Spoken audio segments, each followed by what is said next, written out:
Hey, friend, have you ever caught yourself acting immaturely and been like, why do I do that?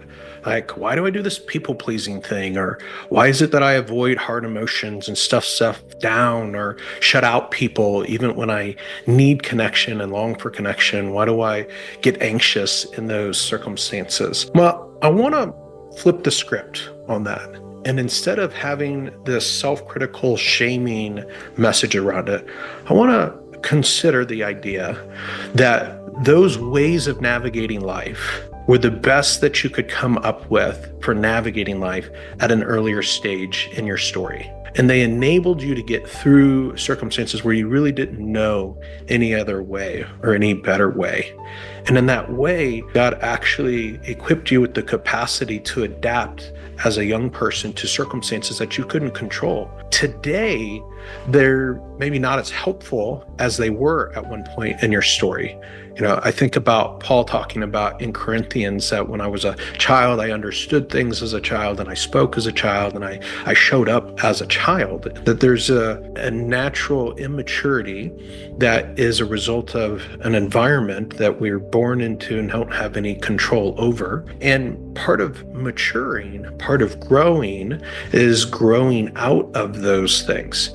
But the reality is that the best pathway for growing out of those things is not self-shaming and criticism and being negative towards those parts of ourself and our story, but instead actually having compassion, maybe even gratitude. I know those things maybe create problems in your life today, and it's so healthy and so valid for you to recognize that and to want to mature out of them, but they got you this far and you learned those. You didn't come from the womb with those habits. You developed those in response to the experiences of your life.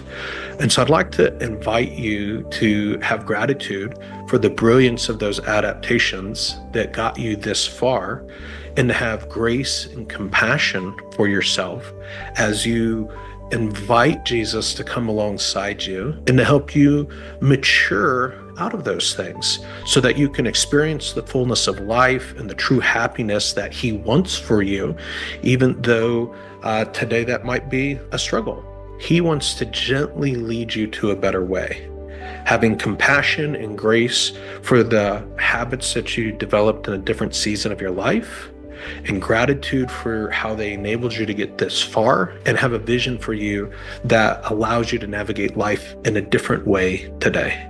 And as you do, know that Cassie and I are cheering you on as you mature into happiness.